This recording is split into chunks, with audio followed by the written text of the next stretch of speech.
तथागत गौतम बुद्ध को नमन करते हुए इस देश की आन बान शान अपने राष्ट्रीय ध्वज अशोक चक्र युक्त तिरंगे को नमन करता हूँ। साथ ही हम सबको एकता के सूत्र में बांध कर रखने वाला हमारा और केवल हमारा राष्ट्रीय धर्म ग्रंथ भारतीय संविधान का नमन मैं करता हूं।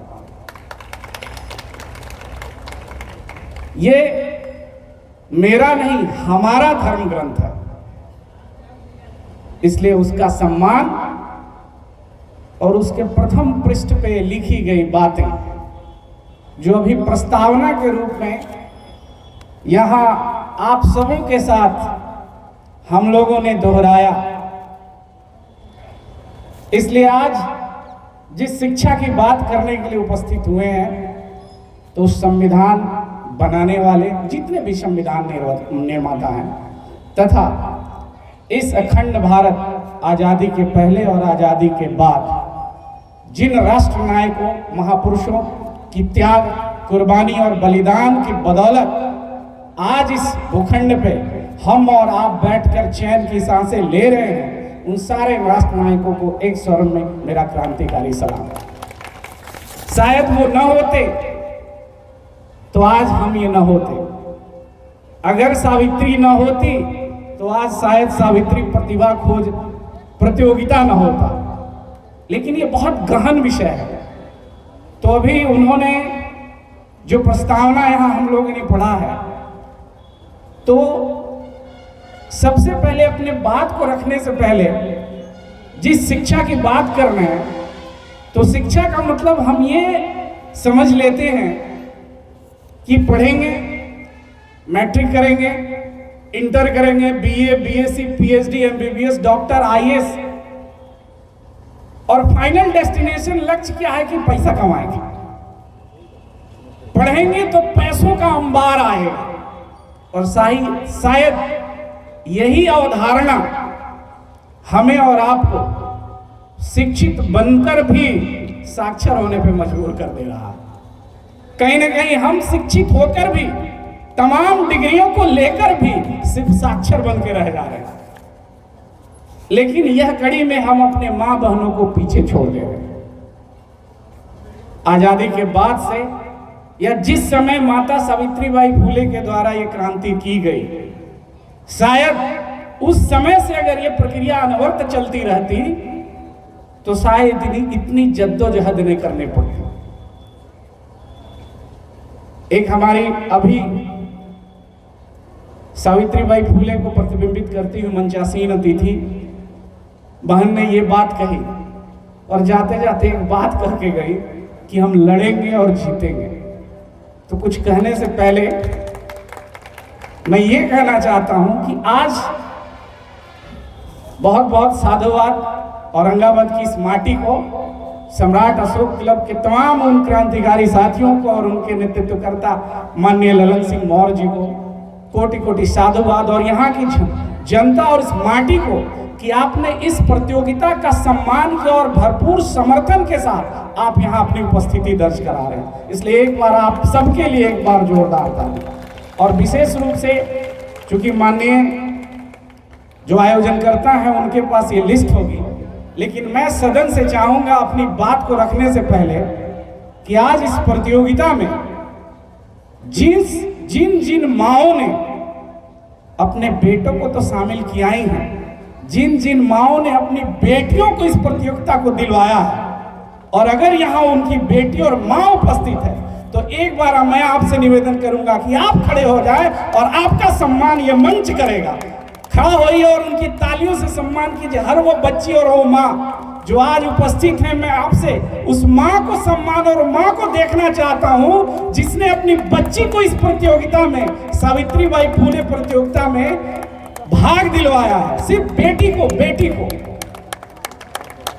और इनके सम्मान में ये मंच हमारा खड़ा है, जिसके सम्मान में कुछ देर आप तालियां बजा रहे थे। बहुत बहुत साधुवाद, बहुत बहुत कोटि कोटि साधुवाद। चूंकि मैं जो कहने जा रहा हूं, शुरू करने जा रहा हूं, चूंकि क्योंकि सुनने के लिए देखिए धूप तो लग ही रही है ना, तो पसीना तो चल ही रहा होगा, ऐसे ऐसे आएगा ही आएगा। कुछ हमारे साथी इधर से उधर शिफ्ट कर गए हैं, देखते हुए प्रकृति के साथ सामंजस्य बिठा लिए हैं, क्योंकि इसी को विज्ञान कहते हैं। किसी तरीके के ज्ञान को नॉलेज कहा जाता है, लेकिन उसको अगर सुव्यवस्थित कर दीजिए, प्रकृति के साथ, नेचर के साथ अगर कॉम्प्रोमाइज कर लीजिए तो वही विज्ञान है। नहीं, क्योंकि यहाँ बच्चे हैं, पढ़ने लिखने वाले हैं। सोच के देखिए, गर्मी बहुत पड़ रही थी तो ये सबको पता था कि गर्मी है, मई जून का महीना है, गर्मी है, ये सबको नॉलेज में है, मतलब ये ज्ञान है। ऋतुओं के बारे में अगर हमको ज्ञान था तो इसको नॉलेज कहते थे। हम लोग उस जमाने में क्या करते थे भाई, हमारे दादा परदादा मिट्टी के फूस के घर बनाते थे, लेकिन हमारा अगली पीढ़ी, मैं अपने फील्ड का, चूंकि साइंस का विद्यार्थी रहा हूं, तो अपने फील्ड के रूप में, हमारे साइंस के फील्ड में मैं साधु संत महात्मा पीर फकीर किसको मानता हूं, और इस विद्यालय के जितने शिक्षक हैं उनको भी ये निवेदन करता हूं कि आज से आपका, चाहे किसी भी जाति धर्म से बिलोंग करते हो, संबंध रखते हो, लेकिन अगर आप शिक्षक हैं तो आपका संत महात्मा इष्ट देवता गुरु और कोई नहीं, बल्कि इस विज्ञान को इस धरती पे लाने वाला ये महापुरुष Newton, Einstein, Stephen Hawkins, Darwin, ये होने चाहिए, क्योंकि हमारे लिए अब तो वही महात्मा है। क्योंकि उसने जो खोज किया, साइंस को जहां तक ले गया, उसने जब इजाद कर दिया किसका, एसी का, रेल का, गाड़ी का, तो कभी भी उस पर किसी जाति और धर्म का लेबल नहीं लगाया। उसने नहीं कहा कि भाई मैं न्यूटन हूं, मैं ईसाई धर्म को मानता हूं, इसलिए ये बना के दे रहा हूं थर्ड लॉ ऑफ ग्रेविटेशन, इसको सिर्फ ईसाई ही मानेगा।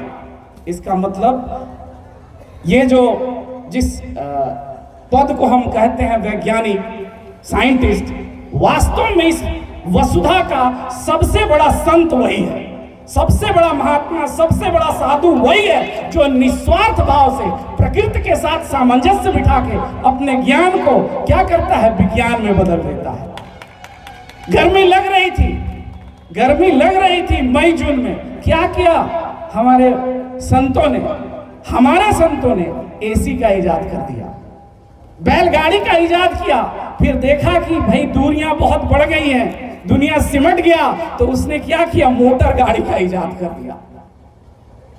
तो ये क्या किया उसने, प्रकृति के साथ सामंजस्य बिठाया, और वही सामंजस्य बिठाने के क्रम में हमको पता चला भाई इधर धूप लग रही है तो आप उससे चल गए। इसका मतलब आप ज्ञानी के साथ साथ विज्ञानी भी हैं, आप ज्ञानी के साथ साथ विज्ञानी भी हैं। कहीं यहाँ पे विद्रोह नहीं किए, कोलाहल नहीं किए, ये नहीं कह रहे हैं कि अरे भाई व्यवस्था नहीं था तो क्यों बुला लिया, जब तुमको सब औकात नहीं था टेंट लगाने का क्यों बुला लिया।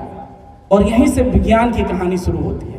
वो क्या करता है, प्रकृति को दोष नहीं देता है, प्रकृति के साथ सामंजस्य बिठा के कुछ इजाद कर लेता है, खोज कर लेता है, इन्वेंशन कर लेता है, और तभी तो आज हम मंगल से चांद तक पहुंच गए हैं।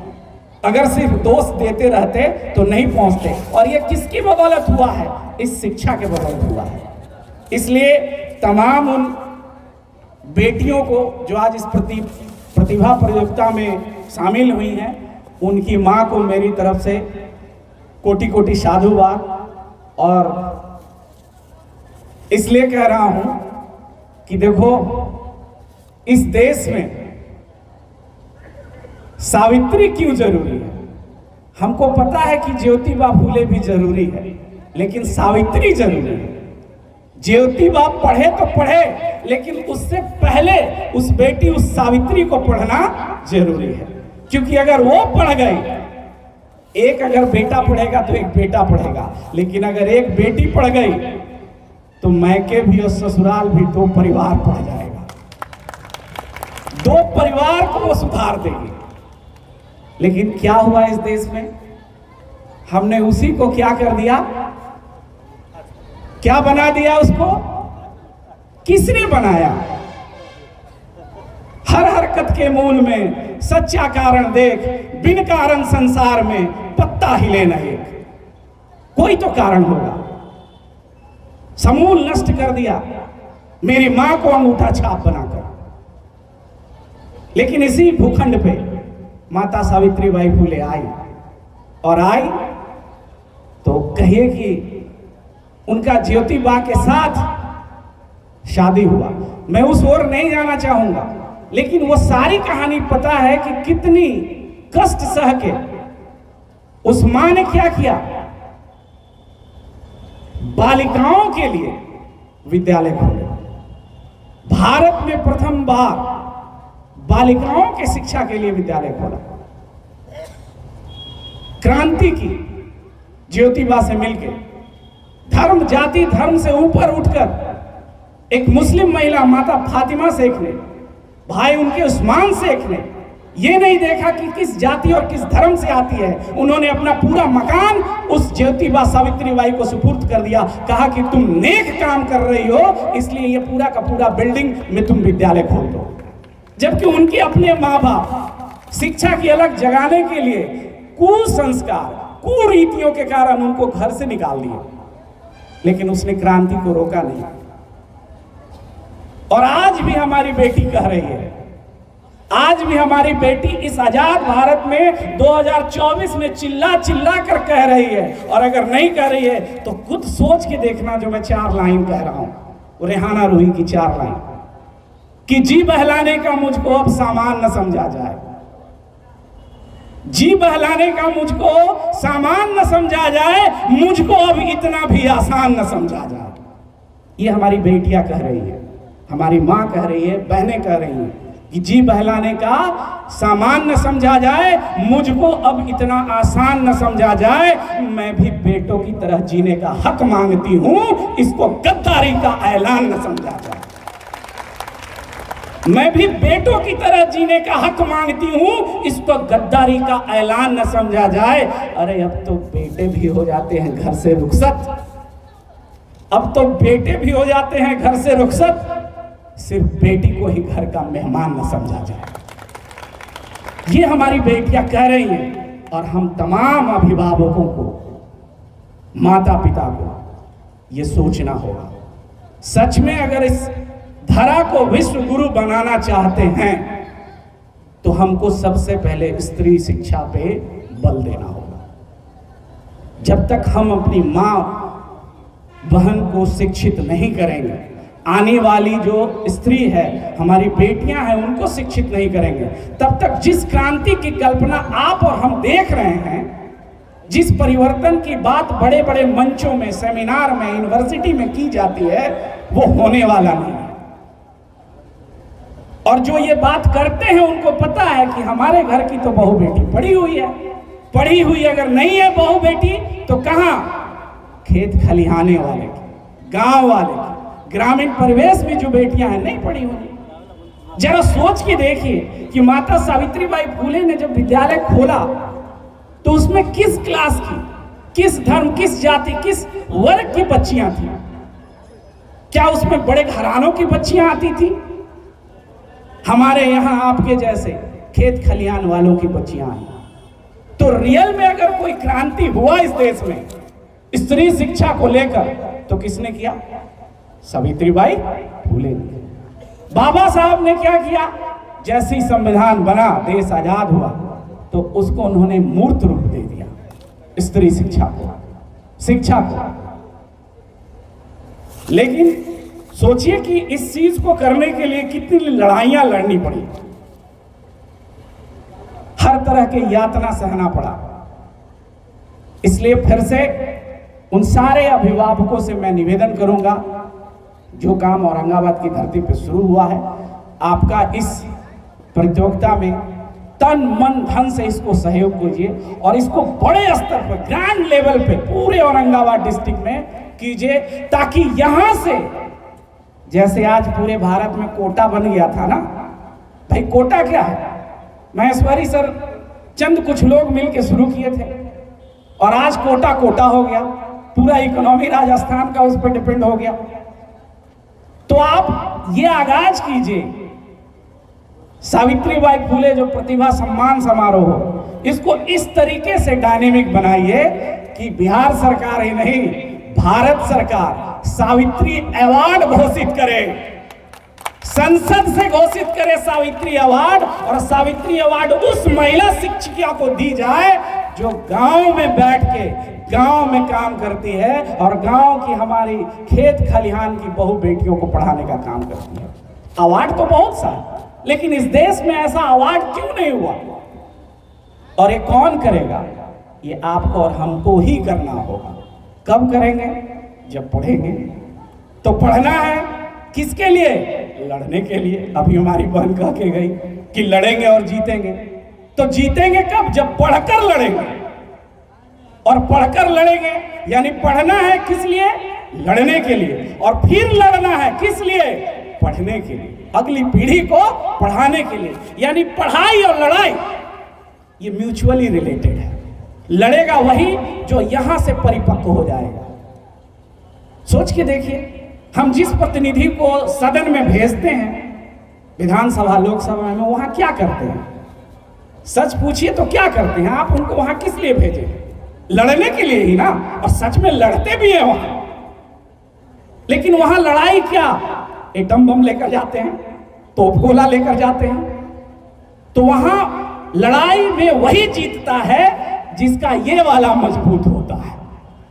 तो उसके लिए पढ़ना जरूरी है। इसलिए अपने बच्चों को पढ़ाएंगे और फिर से लड़ने वाले जगह पे भेजेंगे ताकि वो लड़े और वहां वो सारे नियम कानून पारित करे कि फिर से खेत खलिहानों में शिक्षा की अलख जगे और फिर से सावित्री को इतना संघर्ष न करना पड़े। अगर हमारे आसपास अगर कोई सावित्री बन रही है, जैसे अभी इस कॉलेज इस स्कूल की प्राचार्य आकर बोली, मतलब टोटली ऐसा समझिए कि मतलब बड़ा प्राउड फील मैं कर रहा था। औरंगाबाद की धरती पे संघमित्रा इंटरनेशनल स्कूल में एक महिला शिक्षिका आ रही है और यहां आके अगर इंट्रोड्यूस कर रही है तो इंग्लिश में कर रही है। ये छोटी बात नहीं है। ये हमारी सावित्री है जो यहां से खड़ी होकर फिर से इस भारत को वो सावित्री तक जोड़ने की कवायद शुरू की है यहां से। ये छोटी घटना नहीं है। सोचिए अगर यही चीज आपके घर में आपकी बेटी अगर करने लगे, कितनी अच्छी बात हो। जरा सोच के देखिए। मैं भोजपुर में एक कार्यक्रम दे रहा था तो करीब वहां 97 महिलाएं थी। तो मैंने जब उन लोगों से पूछा, परिचय लेने के क्रम में पूछा कि दादी बताइए आपके माँ का नाम, तो अपना नाम बताई, माँ का नाम बताई। बोले दादी का नाम बताइए, तो बोले कि दादी का तो याद नहीं। हम बोले नानी का, तो नानी का भी याद नहीं है। बोले उनके नानी के नानी का मतलब दादी के दादी का, बोले नहीं याद है। फिर बोले दादा का बता दिए, दादा के दादा का, मतलब 3 पीढ़ी दादा का नाम बता दी, लेकिन खुद की अपनी माँ का नाम नहीं बताई, अपनी दादी का नाम नहीं बताई। क्या है ये? फिर मैंने उनसे एक बात पूछा कि अच्छा एक बात बताइए, 7 बहिनी के नाम याद है? तो उन्होंने बोला हाँ याद है। 7 बहिनी का नाम बता दो। मतलब वो वाला जिसपे वो झूला झूलती है वो गीत याद है? बोला हाँ, निमिया के डाढ़ा मैया। तो ये बुरी बात नहीं है। आप किसी धर्म संस्कृति का ज्ञान रखते हैं, ये अच्छी बात है। भारत ऐसा बाग है जिसमें भिन्न भिन्न तरह के पौधे हैं, डाली हैं, फूल हैं, गुलाब है, रोज है, लिली है, जैस्मिन है, तभी तो ये सुंदर बगीचा हुआ। अच्छा अगर ऐसा बाग जिसमें सिर्फ एक के प्रकार का फूल है, खाली गुलाब, तो अच्छा लगेगा? अगर उसमें गुलाब के साथ गेंदा हो, चमेली हो, रात रागनी हो, ये वो सब हो, तब उस बगिया को बगिया कहेंगे ना। और ये तो हमारा सौभाग्य है कि भारत वो देश है जहां हमारे संविधान निर्माताओं ने जब देश आजाद हुआ तो कहें कि यहाँ इस बाग में सब तरीके के फूल उगेंगे और रहेंगे और सबको खाद पानी दिया जाएगा। अरे हमने तो उनको भी आश्रय दे दिया जो सदियों तक हम पे राज किए, उनको भी हमने एंग्लो इंडियन करके संसद में 2 सीट दे दिया। तो हमने तो उनका भी सम्मान कर दिया और वो भी हमारे इस सम्मान से अभिभूत हैं। और अभिभूत हैं और थे तभी आपका विदेशों में इतना संबंध बन रहा है, एक्सटर्नल अफेयर्स। तभी आपके देश में ये मेट्रो में जापान इस व्यक्ति विशेष के कारण आपको मेट्रो का प्रोजेक्ट दे रहा और पैसा दे रहा है, नहीं तो वो पैसा तो देने वाला था नहीं। ये जो संबंध हम बनाए, और ये हमारे पूर्वजों का किया हुआ है। उस फसल को हम सिर्फ क्या कर रहे हैं, काट रहे हैं। लेकिन भाई अगली पीढ़ी भी उस फसल को खाए, ये संभव कब होगा, जब उस अगली पीढ़ी को भी शिक्षा रूपी हथियार थमाएंगे तब ना। वो विश्व गुरु कब बनेगा, जब यहां फिर से अभी नाम ले रहे थे नालंदा विश्वविद्यालय, तक्षशिला विश्वविद्यालय, ऐसे यूनिवर्सिटी यहां फिर से हम बनाएंगे तब तो भारत विश्व गुरु होगा। और उसका जो है कोख कहां है। कहते हैं ना, एक महान नायक कहां पैदा लेता है, जमीन पे। एक महान नायक कहां पैदा लेता है, जमीन पे, आसमान में अवतार लेता है। ये मिथक बातें हैं मेरे से, अगर मैं साइंस का स्टूडेंट हूं तो। अगर एक महान व्यक्ति न इस धरा पे पैदा लेता है, ना आसमान में पैदा लेता है, ना अवतार लेता है, एक महान व्यक्ति उसी मां के कोख में पैदा लेता है। तो पवित्र, या समझिए कि दूसरे शब्दों में सबसे पवित्र, सबसे पावन क्या हुआ, वो महान व्यक्ति या उस महान व्यक्ति को जो इस धरा पे लाया है, उस मां को, और उस मां को सलाम होना चाहिए, उस मां का साधुवाद होना चाहिए। और हम उस नारी को, उस संप्रदाय को ही अंगूठा छाप बना दिए। विश्व गुरु कैसे बनेंगे हम, कैसे बनेंगे? अरे जब एलन मस्क इंडिया में पैदा होता, मेटा व्हाट्सएप इंडियन कोई बनाता, ये जो सॉफ्टवेयर आ रहे हैं इंडिया में बनता, तब ना। अब एकाएक कहने से तो बनेगा नहीं। बनेगा तभी जो आज प्रतिभा प्रतियोगिता परीक्षा में भाग लिए, पार्टिसिपेट किए हमारी बेटियां, उसको हम उस दौर तक फर्निश करेंगे, पॉलिश करेंगे, चमकाएंगे, तराशेंगे। वो हीरा है जो 7 साल, 8 साल, 9 साल, 10 साल, 12 साल की लड़के, बच्चे और बच्चियां हैं। जब तक उसको पॉलिश नहीं करेंगे, विश्व गुरु कैसे बना लेंगे हम? एपीजे कलाम थे, तो एपीजे कलाम कब थे भाई? उनके घर परिवार के लोगों ने, उनके जो परवरिश करने वाले लोग थे, उनकी बड़ी बहन, उनके बहनोई, फादर बहन, उन्होंने उस तरीके से पॉलिश किया, तब वो आज आपको परमाणु बम दे दिया, न्यूक्लियर कंट्री, पावरफुल कंट्री आपको बना दिया। कल होके क्यों न चाहे हम सुने, ये कितनी खुशी की बात होगी कि औरंगाबाद की इस माटी से कोई भाई कैंसर का एकदम लाइलाज बीमारी का दवाई निकाल दिया। ये संभव कब होगा? जब ये सावित्रीबाई फुले प्रतियोगिता सम्मान समारोह होगा तब। और हमारी माँ बहनें और सारे अभिभावक अपनी उन बेटियों को निकालेंगे, तभी वो सुनीता विलियम्स और कल्पना चावला बनेंगी। अन्यथा हम अगर उसको सिर्फ उपभोग का और भोग का वस्तु समझेंगे तो हम फिर से विश्व गुरु की ओर कभी नहीं अग्रसर हो सकते हैं। उसको समझना होगा, सोचना होगा। बहुत से लोग ऐसा कहते हैं, सर हम तो आपकी बात समझ गए, सबकी बात समझ गए, लेकिन क्या है ना कि हमारी पत्नी नहीं समझती है, हमारी बहन नहीं समझती है, हमारी बेटी नहीं समझती है। तो दिक्कत दो है वहां पे। दो दिक्कत इसलिए है कि जब यहां आके हम समझ रहे हैं, सोच लीजिए इस सभा, इस सदन में पुरुषों की संख्या कितनी है और महिलाओं की संख्या कितनी है। सोच के देखिए, महिला कितनी बैठी हुई है? वही बैठी हुई हैं माँ बहन जिनकी बेटी प्रतियोगिता में पार्टिसिपेट की है। लेकिन जरा सोचिए, ये पुरुष को हम सोचे। मैं एक समय है ना सर, हाँ, मैं एक बोध कथा कहिए या सच्ची घटना कहिए, भगवान बुद्ध के जीवन से लेकर बताऊंगा। ये तमाम पुरुष पर बड़ा खतरनाक जाति है, पुरुष जाति, इसको अन्यथा मत लीजिए। ये अंदर से बड़ा खुराफाती है, ये सोचता नहीं है कि ये कौम आगे बढ़ जाए, और बार बार एक्टिंग करता है कि नहीं हम तो समझ गए, हमारी पत्नी नहीं समझती है। भाई एक बात बताइए, ऐसा कहा जाता है कि भगवान बुद्ध, और भगवान को भगवान नहीं तथागत बुद्ध कहें तो ज्यादा, एक बार निर्णय लिए कि अपने घर वापस होंगे। और जब निर्णय लिए तो सबको उनकी दिनचर्या बुद्ध विहारों में दीक्षा देना और घर बार छोड़ दिए थे। तो उनके जितने भी भिक्षु थे, जो भी बुद्ध विहार में रहने वाले थे, उन लोग बोले कि भाई ये क्या हुआ, हम लोग को साधु संत बना दिए, हम लोग को भाई बता दिए कि भाई जीवन संसार के कल्याण के लिए निकल पड़ो, सब कुछ छोड़ दो, और खुद वापस गृहस्थ में जा रहे हैं, घर जा रहे हैं। जब वो एक बार दो बार बोले, नहीं माने, बोला एक बार सोच लीजिए, क्या सच में आप वापस लौट रहे हैं घर में, पत्नी के पास लौट रहे हैं? तो बोले हाँ, मैं पत्नी के पास लौटना चाहता हूँ, वापस जाना चाहता हूँ। तो जो उनके शिष्य थे बड़ा चिंतित, कि कैसा भैया, ये हम लोग को शिक्षा दिए, बुद्ध विहार में रख दिए और खुद बैक टू पेविलियन वापस जा रहे हैं अपनी मतलब इनको अब इनको पत्नी प्रेम जाग गया। तो बहुत ध्यान से सुनिएगा, हमारा ये पुरुष वर्ग जो ये शिकायत करता है कि हमारी पत्नी नहीं समझ रही है सर, वो शिक्षा की पावर को, शक्ति को नहीं समझ रही है, वो कहीं धर्म कर्म कांड और संस्कारों में चल रही है। वो सही है, आप कीजिए, मैं उससे नहीं रखता हूँ, क्योंकि साइंस का स्टूडेंट हूँ, उसमें बहुत ज़्यादा विश्वास नहीं है, थॉट नहीं है।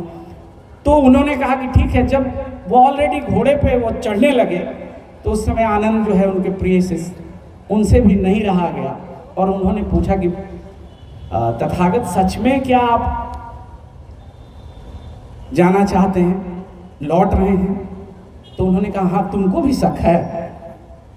तो बोले कि हाँ, नहीं शक नहीं है, लेकिन ठीक है, मतलब बुद्ध विहार में, इस विहार में बड़े लोगों मन में तरह तरह का प्रश्न, बहुत चर्चाएं चल रही हैं कि तथागत पुनः अपने गृहस्थ में लौट रहे हैं, वापस जा रहे हैं। तो उन्होंने बोला कि एक बात बताओ, अभी तक जीवन में मैंने जो कमाया, जो चीजें अर्जित की हैं, ये बताओ उसमें आधा हिस्सा किसका होता है? मेरी पत्नी का हक बनता है कि नहीं? अरे मान लीजिए कोई दिल्ली पंजाब कमाने जाता है, अब उसको अब करंट में सोचते हैं 2024 में, जब दिल्ली पंजाब आप हम कमाने जाते हैं, तो जब कमाते हैं तो पैसा किसको मनी ऑर्डर करते हैं? बीवी को करते हैं कि नहीं? तो जो अर्जित करते हैं 50,000 1 लाख, तो अपना कुछ खर्चा काट के किसको मनी ऑर्डर करते हैं? बीवी को। यानी आपके कमाए हुए संपत्ति पे अधिकार किसका है? आपकी पत्नी का। बड़ा ईमानदार आदमी होता है तो पिताजी के अकाउंट में भी डाल देता है, कथा छोड़ो, पिताजी के नाम पे डाल देते हैं, फिर भाई या बेटा या मतलब अपनी अर्जित की हुई संपत्ति को कहां ट्रांसफर करता है? जब वो विदेश में रहता है, अपने परिवार के पास। तथागत ने भी यह कहा कि जब मैंने इतने दिनों में जो धन संपदा अर्जित की है, इसका अधिकारी मेरी पत्नी भी है और मेरे पिता भी हैं और मेरे पुत्र भी हैं। बस आनंद में उनको वापस करके, लौटा के देकर वापस आ जाऊंगा। अब आनंद समझ गए। जब वहां गए तो जाहिर है पत्नी, वो भी इतने दिनों से छोड़ के कोई पति चला जाए, वो भी नाराज, भाई क्यों आए? शॉर्ट में कहता हूँ, उन्होंने कहा कि भाई जो मैंने कमाया उसमें तुम्हारा भी आधा का हिस्सा है, हकदार हो, वही मैंने लौटाया और लौटाने आया हूँ, चाहो तो तुम ले। बोले एकदम साहब, मेरा तो अधिकार है, हम जरूर लेंगे। और जब रात में गए तो जैसा कि कहा गया है कि भाई जब वो दिए तो वो नहीं, उनका पूरा परिवार ही अभिभूत हो गया उस धन और संपदा को पाकर जो तथागत बुद्ध ने अर्पण किया। जब वो वापस हो रहे थे और जब वापस होने लगे तो फिर उनकी माँ बेटे राहुल को आगे कर दी, कह कि तुम भी अपना हिस्सा मांगो। कुछ वहां के लोग थे, वो ये सोच रहे थे कि भाई ये जो है अब इसका राज्याभिषेक कर दीजिए, क्योंकि आप तो राजा बने नहीं, तो अब राजकुमार तो इसी को बनना है। अब लोग इतना प्रेशर डालने लगा उन पे कि नहीं नहीं, जाने से पहले कर दीजिए। और उनके पिताजी भी कि भाई पहले उत्तराधिकारी इसको बना के जाओ। बोले ठीक है। इसी तरीके का सभा आयोजन किया गया, लगा राज दरबार। लोग कहे कि भाई इसको तुरंत आप अपने हाथ से इसको जो है राज मुकुट पहना के चल जाओ, और ताकि बुढ़ापा में चलो, बेटा तो राजा नहीं बना, पोता राजा बन जाएगा। सभा लगी। सभा लगाने के बाद उन्होंने सभा से पूछा कि क्या मैं अपना उत्तराधिकारी इसको बना दूं? पूरा सदन कहा एकदम बना दीजिए। आप लोग सोच समझ के बोलिए कि मैं अपना उत्तराधिकारी इसको बना दूं, यानी मेरी जो भी संपत्ति है वो सारी की सारी संपत्ति मैं इसको दे दूं। नियमता तो यही होना चाहिए, बाप की संपत्ति किसको मिलेगी? बेटे को। तो सबने कहा राज दरबार में, आप पूरी भीड़ लगी हुई। उन्होंने बोला भाई बुलाओ नाई को, बुलाओ ठाकुर को। छुड़ा और अस्तूरा लेकर बुलवाया, बोला इसका बेल मोड़ दो, मोड़ो बेल इसका, क्योंकि जो मैंने कमाया उसी का उत्तराधिकारी बनेगा ना। और सहज स्वीकार किया। यहां आज के प्रदेश में क्या हो रहा है राज सत्ता में, अब अगर हम गए तो हमारे बेटा उत्तराधिकारी हो गया, बवाल। ये है, ये महान, इसको कहते हैं, आप इसलिए कहते हैं तथ्य से आगत होने वाला तथागत है। शायद सावित्री ने भी यही किया। कालांतर में हमसे चूक क्यों हुई, क्यों कहना पड़ रहा है कि काश ये सावित्रीबाई वाली प्रतियोगिता सम्मान आजादी के पहले से अभी तक होते रहता। चूक हुई है, ये आपसे और हमसे चूक हुई है। उस ओर इंगित मैं करना चाहूंगा, चूक कहां हुई है। थोड़ा सा मैं ज्योतिबा फूले और बाबा साहब को आपको लेना चाहूंगा। बाबा साहब ने क्या कहा?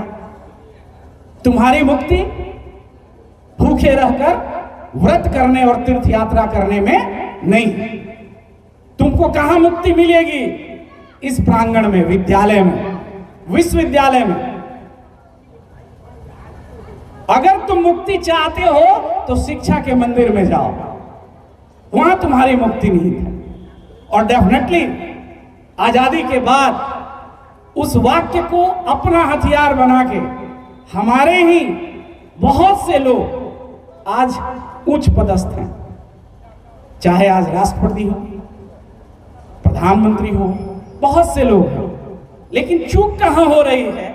चूक ये हो रही है कि हम उस फार्मूला को तो समझ जा रहे हैं, चले जा भी रहे हैं, और वहां जाने के बाद क्या कर रहे हैं? उस फार्मूले को भूल जा रहे हैं और पुनः हम उसी चीज पे आ जा रहे हैं, क्योंकि कोई आके हमको कह दे रहा है कि तुम इसलिए आईएएस टॉप किए हो कि हम जो है मन्नत मांगे हुए थे,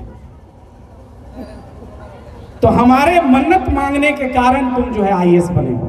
यार भैया, वो आईएएस इसलिए नहीं बना है, 1.5 साल बैठ के वो रगड़ा है रात दिन, 24 घंटा में 18 घंटा पढ़ा है, तब आईएएस बना है। वो आपके मन्नत मांगने से नहीं बना है। लेकिन वह व्यक्ति विशेष ये बात कहता है कि ठीक है माँ, अगर तुम्हारे मन्नत मानने से मनाओ, तुम्हारे दिल रखने के लिए मैं चल रहा हूं, लेकिन एक दिन अपनी माँ के ख्वाहिश को पूरा करने के लिए अगर आप जाते हैं तो कोई गुरेज नहीं, क्योंकि आप जिस जाति धर्म संप्रदाय से आते हैं आप जरूर जाइए। लेकिन ये बात याद रखिए कि जिस पद पे आप पहुंचे हैं, अगर बार बार उसी को करेंगे तो कितने ही छोटे अपने आने वाले पीढ़ी को कहां धकेल देंगे आप? उस गंदे कुएं में ढकेल देंगे, और फिर वो कभी आईएएस नहीं बन पाएगा। इसलिए आपको उस जगह पे जाकर चिल्ला चिल्ला कर ये बातें कहनी होगी कि मेरी माँ की मन्नत तो थी, लेकिन मेरा मेहनत भी 18 घंटे का उससे ज्यादा था, इसलिए आज आईएएस बना। और मेरे बेटे और बेटियों, तुमको भी अगर आईएएस बनना है, साइंटिस्ट बनना है, तो 18 घंटे मेहनत करनी पड़ेगी, तब जाके ये बात कहीं ग्रास रूट पे पहुंचेगी। अभी चक्र की बात आ रही थी, तो चूंकि यहाँ साइंस के विद्यार्थी पढ़ने लिखने वाले हैं, शिक्षक भी हैं, चक्र की बात आ रही थी। तो देखिए, वृत्त जो होता है, सर्कल 2 तरीके का होता है। वृत्त अगर मैं बनाऊं तो वृत्त 2 तरीके का होता है। एक कहते हैं वर्टिकल सर्कल और एक कहते हैं हॉरिजॉन्टल सर्कल। ऐसे कर दिए तो वृत्त, और ऐसे बना भी दिए तब भी वृत्त। लेकिन एक क्या है? हाँ, वर्टिकल है, और एक क्या है? हॉरिजॉन्टल है। दोनों में फर्क क्या है? अगर रियली में इस व्यक्ति को समझने की कोशिश कीजिएगा, हम लोग तो अभी समझ रहे हैं, लेकिन जब मैं पढ़ा, या चार्ल्स डार्विन को, और जितने भी आइंस्टीन हैं या स्टीफन हॉकिंस हैं, इतना बड़ा साइंटिस्ट, व्हील चेयर पे बैठने वाला, ब्लैक होल को इजाद करना, वो बोलता है कि हमको तो एशिया का वो महान व्यक्ति साइंस में मदद किया, वो तो ऑलरेडी करके गया हुआ। वो मैं एक छोटा सा आपको उदाहरण दे रहा हूं, उसको समझने की कोशिश कीजिए कैसे वो वृत्त का, और वो सामाजिक दृष्टिकोण से भी सही है। वो जो हॉरिजॉन्टल वृत्त है, सर्कल है, उसको ऐसे बनाते हैं तो उसका साइज कैसा हो गया, चक्र जैसा, हाँ या ना? जिस चक्र की अभी हम कुछ देर पहले बात कर रहे थे, जो किसी की हत्या करने में युक्त हो सकता है, जैसा बताया जाता है हमारे पौराणिक कथाओं में, वो कैसा है? हाँ, हॉरिजॉन्टल वाला सर्कल है। और एक और वृत्त है सर्कल, वर्टिकल वाला। दोनों में फर्क क्या? हॉरिजॉन्टल वाला अगर पढ़ेंगे, 12th का एक फिजिक्स है का टॉपिक है, जो पढ़ते होंगे आप बढ़िया से पढ़िएगा। सर्कुलर मोशन में एक हॉरिजॉन्टल और वर्टिकल है, यूनिफॉर्म और नॉन यूनिफॉर्म है। उसका मैंने सर जब उसको मतलब अभी एक सप्ताह 10 दिन पहले जब पढ़ रहा था और पढ़ा, तो मेरे को लगा कि यार खतरनाक बात ये बंदा लिखा हो, कितना मतलब मैं समझ नहीं सकता था कि कितना बड़ा स्कॉलर होगा ये। और हालांकि एक फिजिक्स के आईटी के प्रोफेसर है, उनकी किताब साउथ इंडिया, उन्होंने इनके बारे में लिखा है, उस टॉपिक के बारे में रिसर्च में। ध्यान से देखिए उस सर्कल को कि जो हॉरिजॉन्टल सर्कल है उसका चलने की प्रक्रिया और साइज चक्र जैसा है, जो संहार करने वाले हैं, हमारे पौराणिक कथाओं में है वेदों। और जो वर्टिकल सर्कल है उसका शेप एंड साइज इनके धम्म चक्र से मिलता है। इनका धम्म चक्र कैसे है? ऐसे है कि ऐसे है? ऐसे है, सारनाथ देख लीजिए। और जब उसको साइंटिफिकली मैंने जाके देखा तो ये अगर वर्टिकल सर्कल है तो ये जो टॉप पे वेलोसिटी होती है वो 2 VCM होती है, सेंटर ऑफ मास का, और यहाँ पे VCM है। और होता क्या है, जब ये चक्र चलेगा तो एक सर्टेन ड्यूरेशन के बाद टॉप वाला नीचे आ जाएगा और फिर जो नीचे वाला है वो क्या हो जाएगा? ऊपर हो जाएगा। मतलब टॉप वाला नीचे, नीचे वाला ऊपर, फिर ऊपर वाला नीचे। मतलब ये जो सामाजिक विषमताएं हैं और ये जो आरक्षण लागू किया, ये क्या है? वही तो है कि मतलब एक सर्टेन ड्यूरेशन के बाद अंडर प्रिविलेज जो निचले तबके की व्यवस्थाएं हैं, जो संप्रदाय हैं, उसको ऊपर ले आइए। और जब उसका पूर्ण रूप से परिवर्तन हो जाए, आर्थिक, सामाजिक, शैक्षणिक रूप से अगर उसका स्तर उठ जाए, तो अब जो फिर नीचे दबा हुआ है अब उसको ऊपर लेकर आए। तो ये साइकिल अनवर्त चलते रहना, यही तो धम्मचक्र परिवर्तन है।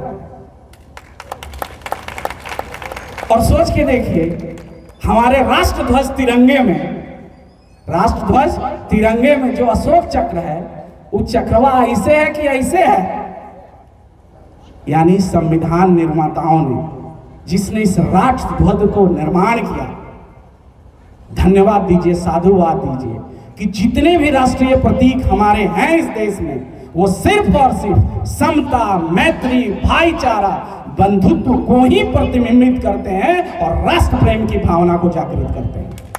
कहीं से उसमें विद्वेष की भावना नहीं है। और जो प्रस्तावना हमने अभी पढ़ी, उसमें हमने क्या पढ़ा? विचार, अभिव्यक्ति, धार्मिक, सामाजिक, आर्थिक समानता की बात हमारा प्रस्तावना किया है।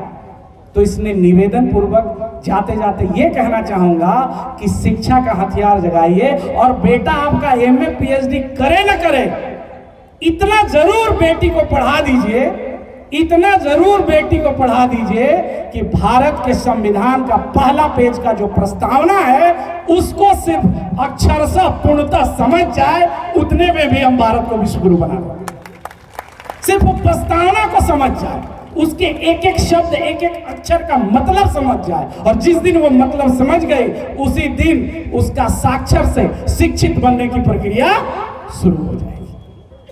लेकिन ये एक बहुत बड़ी क्रांति है, इतना आसान नहीं है। ये ऐसे ही धीरे धीरे अनवरत करने से होगा, और यहीं से हम आगाज उठाएंगे।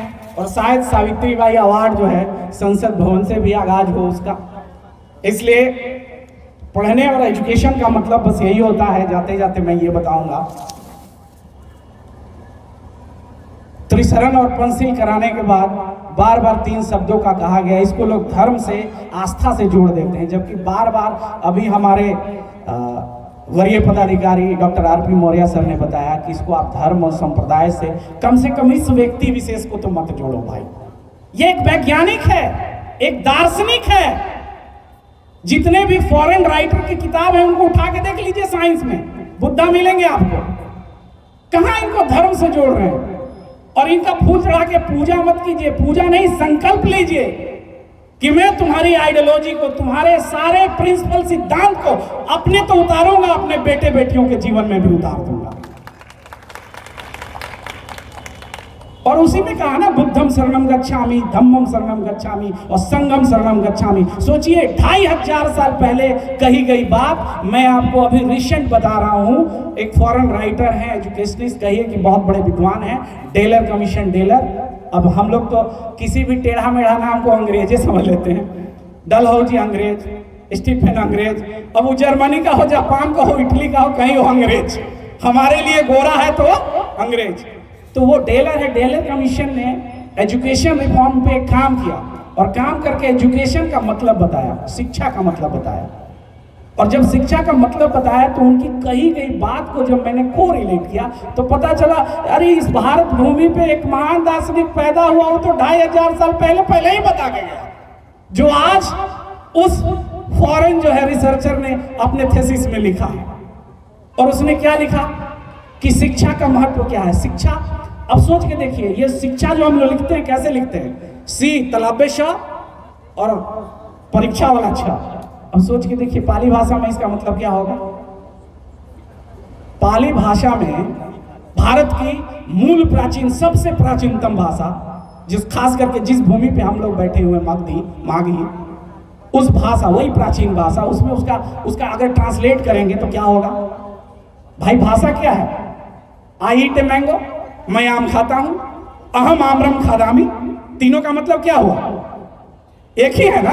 मतलब नहीं बदलता है, भाषा लैंग्वेज बदला है, एक्सप्रेस अभिव्यक्त करने के तरीके बदले हैं। तो शिक्षा का अगर पाली भाषा में अगर देखेंगे तो तलाबे श था नहीं, वहां कौन था, दंसा, तो सीखा। और छा नहीं था, वहां ख था, जैसे क्षत्रिय का खतिय, तो उसका मतलब क्या होता था, सीखा। क्या मतलब होता था, सीखा। तुमने क्या सीखा। बुद्ध विहारों में, महाविहारों में क्या किया जाता था, सीखा, सिखाया जाता था। और हर वो ज्ञान जो सीखने और सिखाने की बात करता है, उस सब का सब क्या है, शिक्षा है।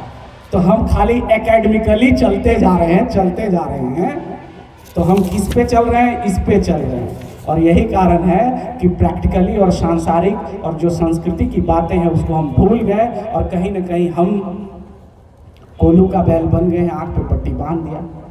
इसलिए उस सीखने की प्रक्रिया, और सीखता आदमी किसी चीज को पढ़ के नहीं है। यहां से जब तक कॉग्निजेंस नहीं होगा, चैतन्य नहीं जागेगा, तब तक आप उस पर रिसर्च नहीं करेंगे और इंटरेस्ट नहीं आएगा। इसलिए डेलर आयोग ने कहा था कि हम इसलिए पढ़ रहे हैं, 4 स्टेप पढ़ने का होता है, मैं बार बार बता रहा हूँ, हर जगह बता रहा हूँ, और वो इससे जुड़ा हुआ है। 4 स्टेप होता है पढ़ने का मतलब, हम इसलिए पढ़ते हैं, इसलिए विद्यालय जाते हैं, इसलिए नहीं कि नौकरी। पढ़ने का मतलब यही होता है। और खास करके जो चौथा स्टेप है, हमारे बड़े बड़े इस देश के विद्वान, IAS, IPS, डॉक्टर, इंजीनियर, जो एकदम स्वयं है, करोड़ों रुपया कमा लिए हैं, वो शिक्षा का जो चौथा स्टेप है डेलर आयोग का, डेलर कमीशन का, उसको वो पढ़ ही नहीं पाए और उसको फुलफिल नहीं कर पाए। और इसलिए भारत की संस्कृति का, पूरे भारत का ये सत्यानाश हो गया है। और खास करके ग्रामीण परिवेश जो हमारा बिगड़ गया है उन पढ़े लिखे लोगों की वजह से, क्योंकि वो चौथा स्टेप नहीं कर पाए। पहला देखिए, पढ़ा किस लिए जाता है, लर्निंग टू नो। 4 स्टेप है, learning to know, learning to do, learning to be और लर्निंग टू लाइफ टू। पहला होता है किसी चीज को जानने के लिए हम पढ़ते हैं, लर्निंग टू नो, ये पहला स्टेज होता है। जैसे अगर हम विद्यालय जा रहे हैं, इंजीनियरिंग में गए, MBBS किए, तो हम किसी चीज को जानने गए, बॉडी के बारे में जानने गए, ऑपरेशन कैसे किया जाता है जानने गए, एरोप्लेन कैसे बनाया जाता है, वो क्या, लर्निंग टू नो, पहला स्टेज था, बीटेक एमटेक वाला। दूसरा स्टेज था, शिक्षा का दूसरा स्टेप है लर्निंग टू डू, मतलब आप जो अर्जित किए, शिक्षा पढ़े हैं, उसको आप इंप्लीमेंट कैसे कर रहे हैं।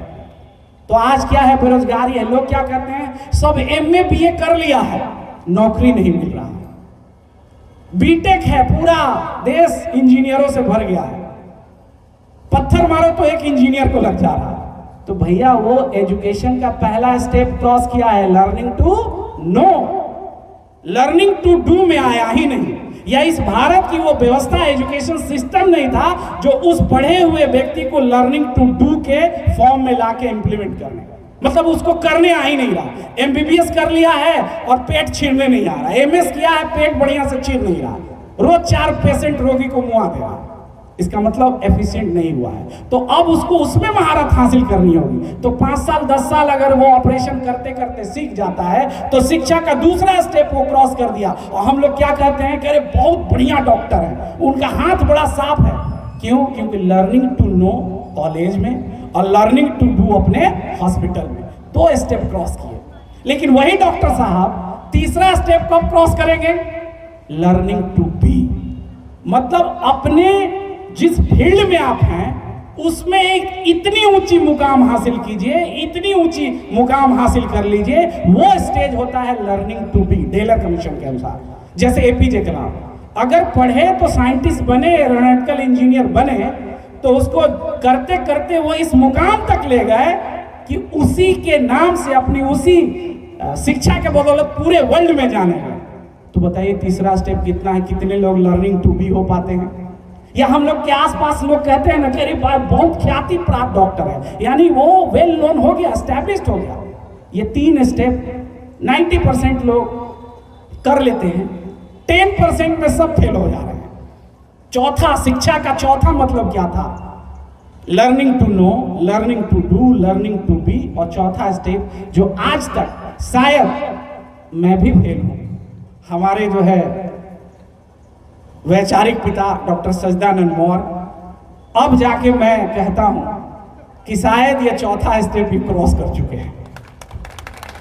वो सर मैं अभी बताने जा रहा हूं, शायद ये चौथा स्टेप क्रॉस कर चुके हैं। और इनके जैसे तमाम राष्ट्र नायक, चाहे सावित्रीबाई फुले हो, बाबा साहब अम्बेडकर हो, पेरियार हो, बाबू जगदेव प्रसाद हो, ललई सिंह यादव हो, साहू जी महाराज हो, कोई भी हो, ये ऑलरेडी उस चौथे स्टेज को क्रॉस कर चुके हैं। मतलब शिक्षा का जो अंतिम पायदान होता है वहां ये लोग पहुंच गए, हम लोग तो रास्ते में हैं। यानी डॉक्टर इंजीनियर बनना, पढ़ना, पढ़ के उसमें काम करना और काम करके एक ख्याति को प्राप्त करना, यह शिक्षा का 3 स्टेप है। और चौथा स्टेप बड़ी ध्यान से सुनिएगा, जो टेलर कमीशन ने रिपोर्ट में अपना दिया है, एजुकेशन रिफॉर्म, फॉरेन की बात मैं कर रहा हूं, हम लोग की कोसों दूर हैं। उसने लिखा है पहला learning to learn, learning to do, learning to be, और चौथा बताया था learning to life together, learning to life together. ये सबसे समाज के, परिवार के, देश के सबसे जो पढ़ा लिखा व्यक्ति है, सबसे जो धनवान व्यक्ति है, जो लर्निंग टू बी का क्रॉस पार कर गया है, ये उसकी जिम्मेदारी बनती है कि कैसे अपने छोटे से परिवार को एक साथ बांध करके रख ले, तब उसके शिक्षित होने का प्रमाण मिलेगा। अगर वो अपने परिवार को बांध के रख ले रहा है तो पहला स्टेप, अगर अपने समाज को बांध के रख लिया दूसरा स्टेप, अगर अपने समाज के साथ साथ दूसरे धर्म संप्रदाय को भी बांध के एक सूत्र में रख लिया तो तीसरा स्टेप। और सपोज कीजिए पूरे वसुधैव कुटुंबकम को जो बांध के रख लिया चौथा स्टेप, उसको कहेंगे पूर्ण रूप से शिक्षित। अब सोच के देखिए अपने आसपास के गांव में, अपने घर में एग्जीक्यूटिव इंजीनियर, डॉक्टर, आईएएस, कितना विद्वान आदमी है, पढ़ा लिखा आदमी है कि नहीं? तो लर्निंग टू नो है, लर्निंग टू डू है, लर्निंग टू बी है, लेकिन लर्निंग टू लाइफ टुगेदर होने में वो व्यक्ति असफल है। क्यों? क्योंकि रिटायरमेंट आने के बाद वो आता है, आके अपने भाई से कहता है कि बांट ला, हमारा बेटा भी तो बहुत तंग कर रहा है, हिस्सा काट लीजिए, आप अपना बांट लीजिए, हम आप बांट लीजिए। यानी शिक्षा का वो चौथा स्टेप फेल कर गया, वो फिर से अशिक्षित बन गया। और अगर वो और बड़ा विद्वान था तो उसको तो सारी जातियों के बंधन को तोड़ देना चाहिए था। और शिक्षा का वो टेलर कमीशन का चौथा स्टेप, अब जरा सोच के देखिए, क्या सावित्रीबाई फुले और ज्योतिबाई फुले ने ये क्रॉस किया कि नहीं किया? एपीजे कलाम किया कि नहीं किया? साहू जी महाराज किया कि नहीं किया? और यही एपीजे कलाम, अब्दुल कलाम मरने से पहले, सबको पता है IIM में वो लास्ट स्पीच देने गए थे और वहां सेमिनार में उन्होंने यही क्वेश्चन रखा था कि इस पृथ्वी को हम लिवेबल लाइफ टुगेदर रहने लायक कब बनाएंगे, कैसे बनाएंगे? और उसके बाद वो असाइनमेंट दे रहे थे आईएम के बच्चों को, अभी आप देख सकते हैं यूट्यूब। उसके बाद वो मांग लिए। फिर लोगों ने पूछा कि सर मांग क्यों लिए? बोलते ऐसा प्रश्न मार्केट में नहीं डालना चाहिए जिसका उत्तर मुझे खुद ही पता, इसलिए इस क्वेश्चन को मैं वापस लेता हूं। लेकिन कोशिश हमारी रहेगी, सबसे अपील रहेगी कि हम कैसे सबको एक सूत्र में बांध के रखें। और जिस दिन ये करने आप लग गए, समझ लीजिए सबसे शिक्षित व्यक्ति आप हो। अगर औरंगाबाद की धरती, संघमित्रा विद्यालय और सम्राट अशोक कलम की टीम इस प्रतियोगिता में जाति धर्म संप्रदाय से उठकर सारे समाज के बच्चों को शामिल करके और आज उनको यहाँ पुरस्कृत करने के लिए आमंत्रित किए हैं, तो ये जान लीजिए ललन जी, शिक्षा के चौथा स्टेप को आप छूने जा रहे हैं, टच करने जा रहे हैं। क्योंकि यही तो तथागत गौतम बुद्ध का संदेश है। जिस दिन हम जाति धर्म संप्रदाय से ऊपर उठ गए, उसी दिन हम भारत को विश्व गुरु बना देंगे। और अगर रखना ही है तो जाति और धर्म को अपने घर के अंदर बंद करके रखिए, उसको कभी रोड पे मत आने दीजिए।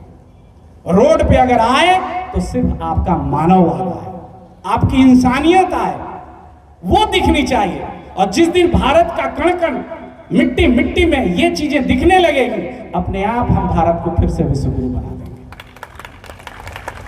और ये संभव तभी है जब शिक्षा का द्वार, एजुकेशन अपने घर ले जाएंगे। ये प्रांगण सोच के देखिए, अगर कोई व्यक्ति मंदिर जा रहा है और वहां से निकल रहा है, अगर 3 साल के बच्चे को हम मंदिर लेके जा रहे हैं, 3 साल के बच्चे को, तो मंदिर से जब वापस लाएंगे तो उसको क्या कह के लाएंगे?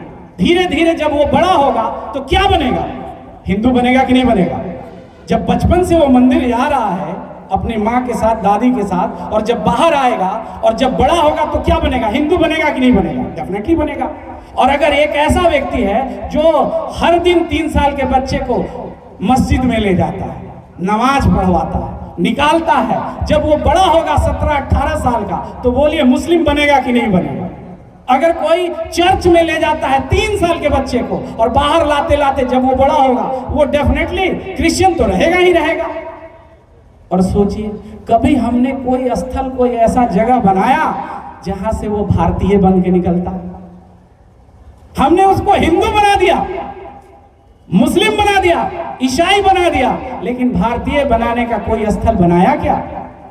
लेकिन हमारे संविधान निर्माता और सावित्रीबाई फुले और ज्योतिबा फुले और तमाम वैसे राष्ट्रनायक, जिन्होंने एक स्थल का निर्माण किया था जिसमें इस देश में विभिन्न तरीके की बगियां, विभिन्न तरीके के पौधे बहुत अच्छे तरीके से प्रस्फुटित हो, खिले, उसके लिए एक जगह बनाया था जहां न हिंदू बने के, जहां अगर उसको भेजेंगे तो जब वो बाहर निकल के आएगा तो न हिंदू बनेगा, न मुसलमान बनेगा, न क्रिश्चियन बनेगा, वहां से विशुद्ध रूप से भारतीय बन के निकलेगा। वो और कुछ नहीं, ये प्रांगण है, एक विद्यालय है।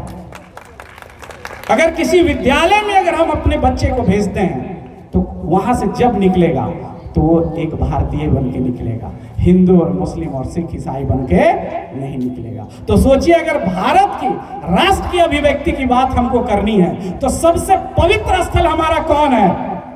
विद्यालय, और खास करके सरकारी विद्यालय तो जरूर, क्योंकि इसी स्कूल को क्या बोलते हैं? इसी स्कूल, वो स्कूल सबसे पवित्र स्थल है जहां से हम विशुद्ध रूप से सिर्फ और सिर्फ भारतीय पैदा कर सकते हैं। और ये सारे जितने भी शिक्षक हैं, ये उनकी जिम्मेवारी है कि उस बच्चे के माइंड में वो सॉफ्टवेयर डालो जो हिंदू मुस्लिम जाति धर्म से ऊपर उठकर जाए और पूरे भारत को, वसुधैव कुटुंबकम को, पूरे वसुधा को बताए कि ये भारत की उस तथागत की भूमि से आने वाला छात्र है जो जाति धर्म से ऊपर उठ गया है, विशुद्ध रूप से संपूर्ण मानव के कल्याण के लिए विज्ञान में एक अहम योगदान दे रहा है। सोचो, विश्व गुरु तो हम ऐसे ही बन जाएंगे, बनेंगे कि नहीं बनेगा? इसलिए ये बहुत विचारणीय बात है।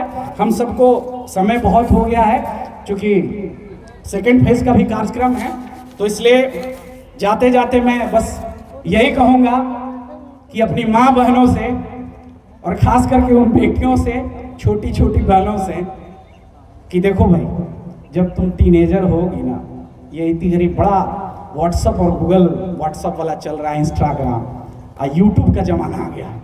इसलिए हमारी सारी छोटी बहनें, खास करके मैं ये बात अपने क्लासरूम में भी बोलता हूँ, चाहे दिल्ली का क्लास हो या पटना का क्लास, सिर्फ तमाम उन बहनों से निवेदन है, जब वो क्लास में हमारे आती हैं तो उनकी आयु 25 से 28 साल की होती है। 20 साल 22 साल ग्रेजुएट ही रहेगी तभी तो आएगी यूपीएससी पीपीएससी के लिए। तो उनसे मैं कहता हूँ कि देखो, तुम पढ़ो न पढ़ो, नौकरी लो न लो, लेकिन पटना और दिल्ली की धरती पे कोई ऐसा काम मत करना, कोई ऐसा काम मत करना, क्योंकि तुमको देख के तुम्हारी अगली पीढ़ी, तुम्हारी जैसी और बहुत सी बालिकाएं यहाँ आएंगी। लेकिन गलती से तुम्हारा एक कदम कितनी बालिकाओं का भ्रूण हत्या करेगा तुमको पता भी नहीं चलेगा। क्योंकि तुमने अगर गलत कदम एक बार उठा लिया इस यूट्यूब और चकाचौंध की दुनिया में, दिल्ली और पटना में, तो जो बच्चियां उनके माता पिता भेजना चाह रहे हैं वो ये उदाहरण दे देंगे कि शर्मा जी, वर्मा जी का तो बेटी क्या कि हम देखे नहीं है, तुम भी वहीं जाएगी। यानी तुम कितना का रास्ता बंद करोगे। यानी नारी का दुश्मन नारी, पुरुष तो झूठे बदनाम है। इसलिए तुमको क्या करना है, अपने आप को इतना सजग, इतना पवित्र बना के रखना है, जिस उद्देश्य और लक्ष्य के साथ आई हो उसको पाओ। क्योंकि एक बेटी अगर पढ़ेगी तुम्हारे गांव से, फिर से 10-4-10-8 फिर से लड़कियां फिर से उस सिलेबस को पकड़ेंगी, उस विषय बंधु को पकड़ेंगे, और उसके माँ बाप बड़े फख्र से उसको शहर भेजेंगे। लेकिन तुम्हारा एक गलत कदम कितने भी आने वाली माँ बहनों को गला दबा देगी। इसलिए इस क्रांति को कोई दूसरा हवा देने वाला नहीं है, इसलिए इसको हवा आप ही देंगे। इसमें अगर कोई लकड़ी लगाएगा इस आग को निरंतर जलाए रखने के लिए, तो वो सिर्फ और सिर्फ महिलाएं हैं। इसलिए जाते जाते मैं आपसे निवेदन करूंगा कि न हम सफर न हम नसी से निकलेगा, न हम सफर न हम नसी से निकलेगा, तुम्हारे पांव का कांटा तो सिर्फ तुम्ही से निकलेगा। तुम्हारे पांव का कांटा सिर्फ तुम्ही से निकलेगा। तुम्हारा न हम सफर न हम नसी, जिससे शेरो शायरी करोगे वो कभी नहीं निकालेगा। इसलिए इस बात का हमेशा ध्यान रखिएगा और फिर से पढ़िए। किस लिए? अपने कौम को फिर से वहां पहुंचाने के लिए। यानी पढ़ना है, लड़ना है, लड़ना है, पढ़ना है, पढ़ाई करनी है लड़ाई करने के लिए, और फिर से लड़ाई करनी है पढ़ाई करने के लिए। और इन्हीं चंद बातों के साथ मैं अपनी वाणी को विराम दूंगा। और फिर से इस चीज को हम लोग अगले साल अनवरत करते रहेंगे, और शिक्षा एजुकेशन के फॉर्म में जितना रिफॉर्म हो सके, सम्राट अशोक क्लब दीन दुना रात चौगना जाति धर्म संप्रदाय से ऊपर उठकर काम कर रही है। और जाते जाते ये कहना चाहूँगा कि एजुकेशन के फील्ड में जिस भी माँ बहन को या जिस भी बेटी को जिस तरीके का सहयोग व्यक्तिगत रूप से मुझसे या सम्राट अशोक क्लब से चाहिए, हमेशा आपके विश्वास पे हमारा ये संगठन खरा उतरेगा और आपका हमेशा प्यार और स्नेह बना रहे। इन्हीं चंद बातों के साथ मैं अपनी वाणी को विराम दूंगा। ठीक है। सजग भारत, समृद्ध भारत, एक भारत, नेक भारत। जय भारत।